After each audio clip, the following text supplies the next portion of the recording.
Hi, I'm Sue Ellam, and I'm a tarot reader, and I've been reading the cards for 25 years now, and I'm using the Mythic Tarot. So my friend here.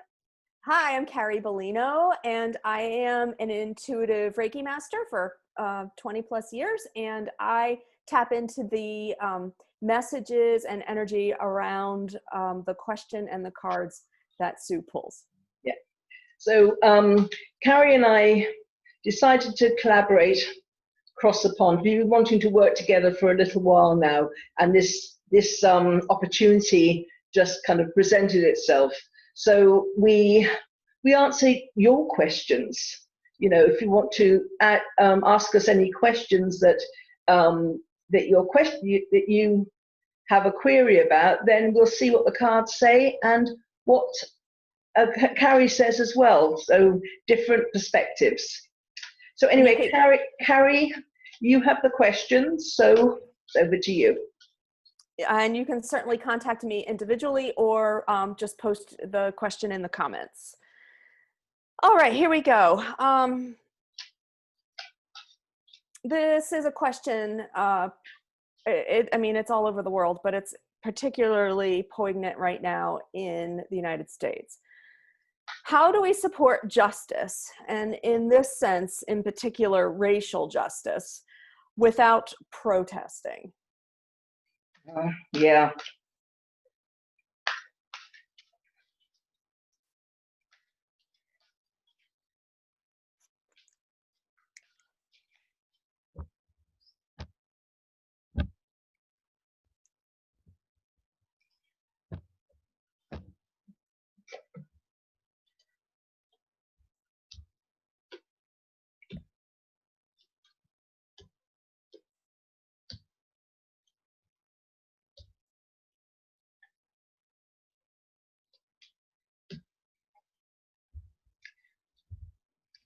Of an overview, it's all about personal relationships.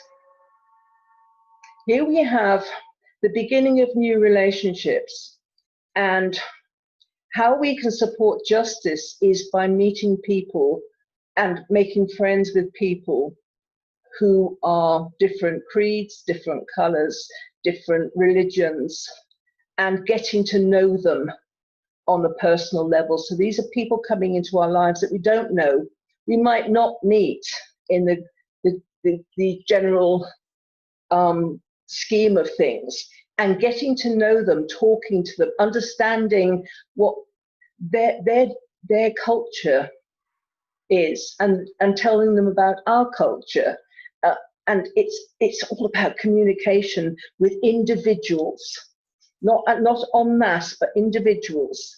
This will open up lots of different opportunities where you'll be able to through them, you'll meet more people, and then you'll meet more people, and you'll be able to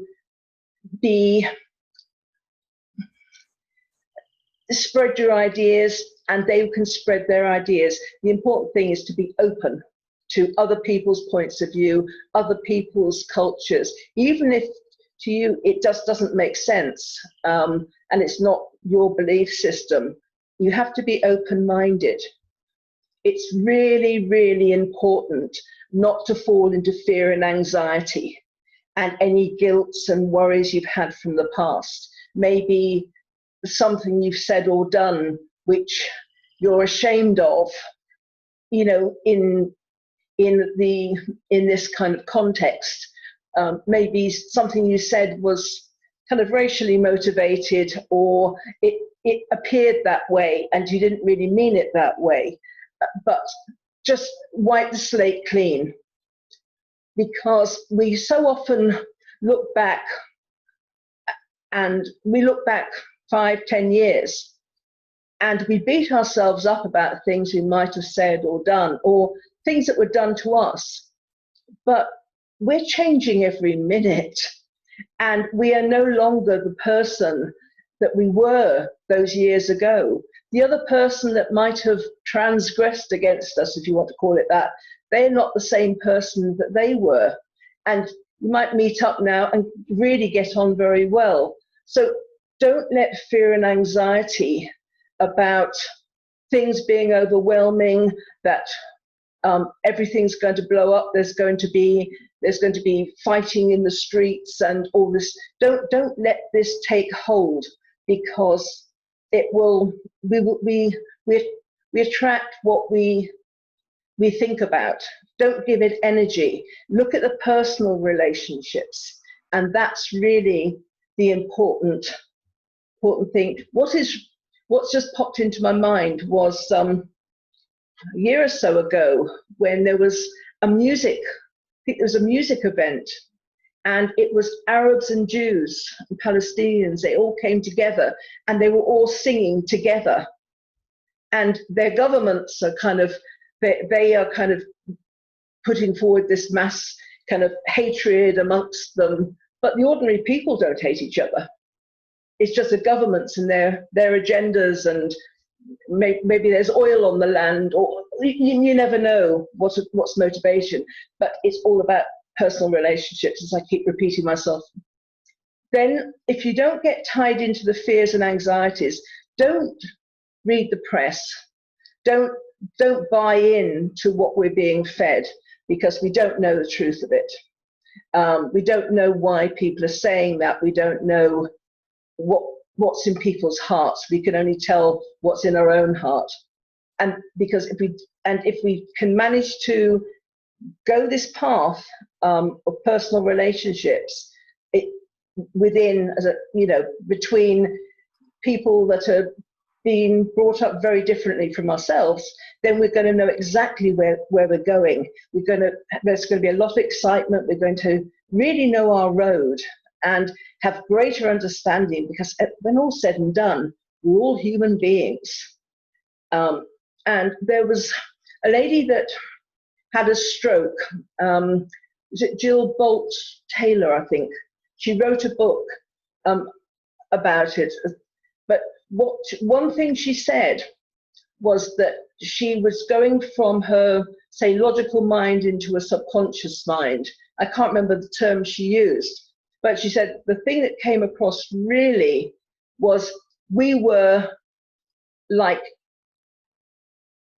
99.9% the same, but it was like the 0.1% that all the wars were caused on. We had masses of similarities, but we were focusing on the infinitesimal kind of parts that we were different. And she was one that had that near-death experience or something, absolutely. And then she traveled and learned and then came back to her body.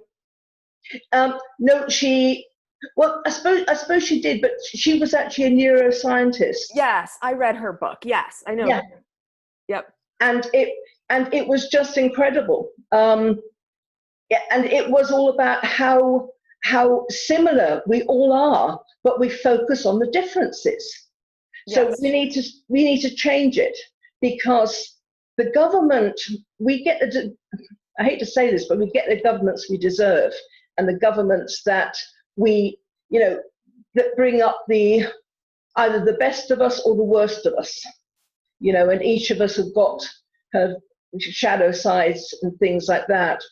But if we as a population accept our other humans and acknowledge that they've got very, very valid views, we might not subscribe to them, they might not be our belief systems, but if we can do that, no government's going to be able to say, oh, we'll all get out now, we're going to fight black against white, or Jews against Arabs, or Hispanics against Caucasian. It won't happen, because they said, well, that's my friend Jose up the road, I'm not going to fight against him. So we can make the changes at the ground level, and the governments or whoever's trying to instigate the fears and the war, they won't have a leg to stand on. They're going to have to change or get out, because the people won't support them. And here we have the King of Cups as a counselor, the healer, very good at helping other people, maybe sometimes not so great at accepting help. But this is about the love and the compassion and the helping of other people. And this is what the King of Cups is, the healer. And so we can heal anything that has ever happened in the past. We just need to recognize it's going to take time. We need to be patient. We need to be focused. We need to be disciplined. Not everybody's going to be on board. There are some people that will never be on board. They hate, and that's where they're comfortable. And so, you know, we can't change everybody. What we can do is change ourselves. So don't get frustrated, angry, or irritable with the people who are very stuck in their beliefs and they won't change them. Because as soon as you get irritable and angry, then you've started the problems again. Just focus on the end result, which is to be peaceful, to be loving towards people of all types, even people you don't agree with. Don't get frustrated and angry with anybody. And again, this is all about relationships and getting to know people. And it's a beginning, because this isn't a relationship that's built over time yet. You're only just getting to know people. You haven't seen their face. You haven't seen who they are yet. And some people you like, some people you won't like, and it won't be anything to do with their religion or the color of their skin. It won't make any, that's not why you like people or not.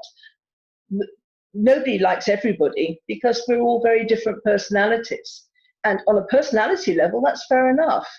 But just don't get irritable with people when they don't subscribe to what you believe in. Focus on individual relationships, and we can build it from there.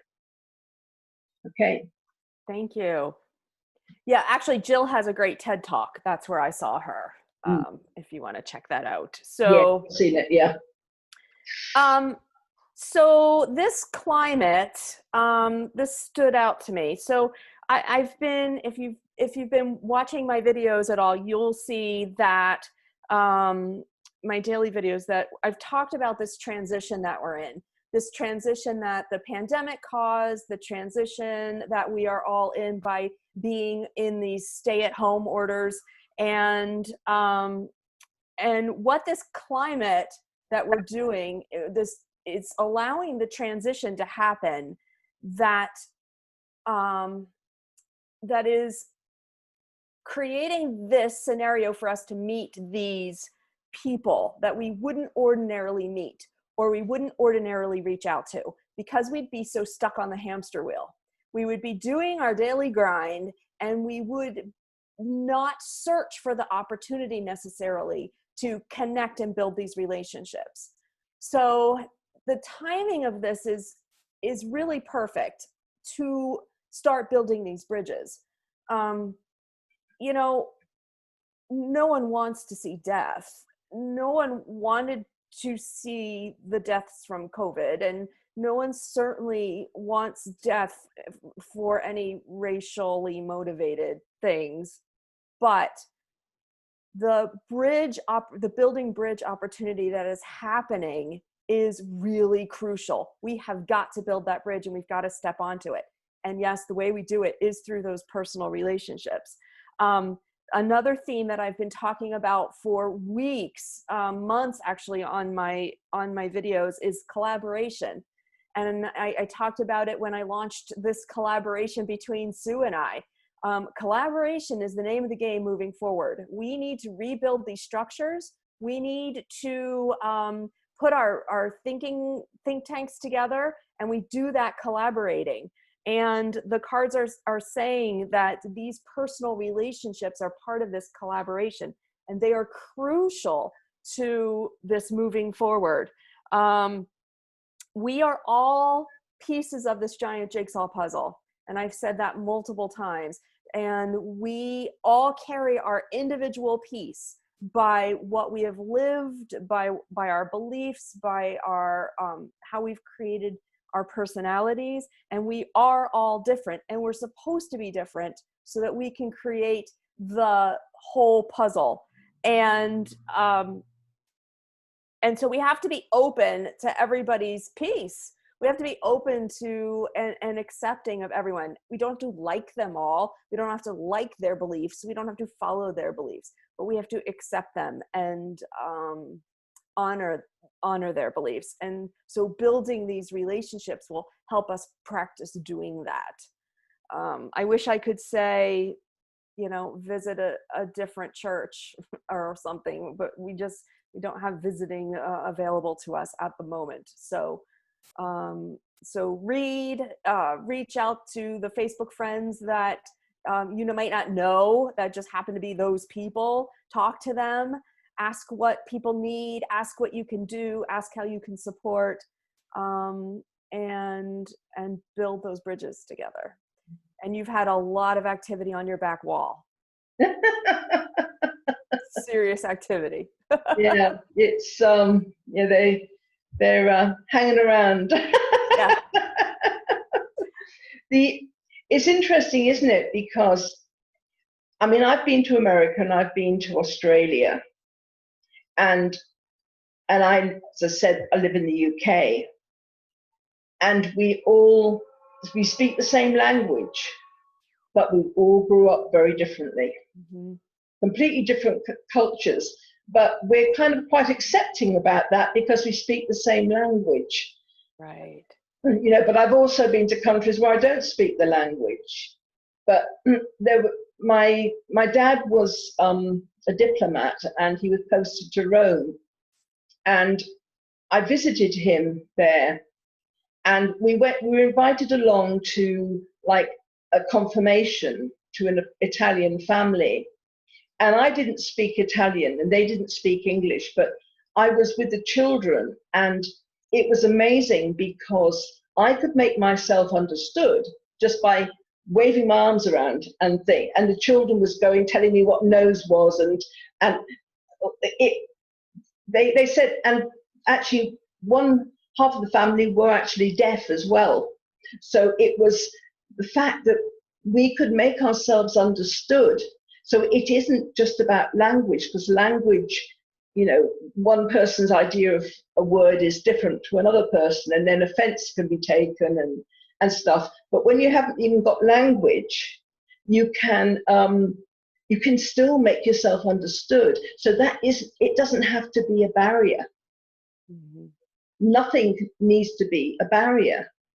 Yep. But you have to have this open-minded attitude and the willingness to accept that other people are as valid as you, and their ideas are as valid as yours. Mm-hmm. That's what it's about. But that's very interesting. So it was a good question. Yep. Yeah. Thank you. Okay. So. All right. Can you repeat the question before we sign off, please? Oh, sure. How do we seek justice or support justice, and in particular racial justice, without protesting? Yeah, I suppose it was a kind of a way around it, but it is about personal relationships. Right, building bridges. So I hope that's been of help anyway. And I hope it helps too. Yeah. So bye for now. Take care, everyone.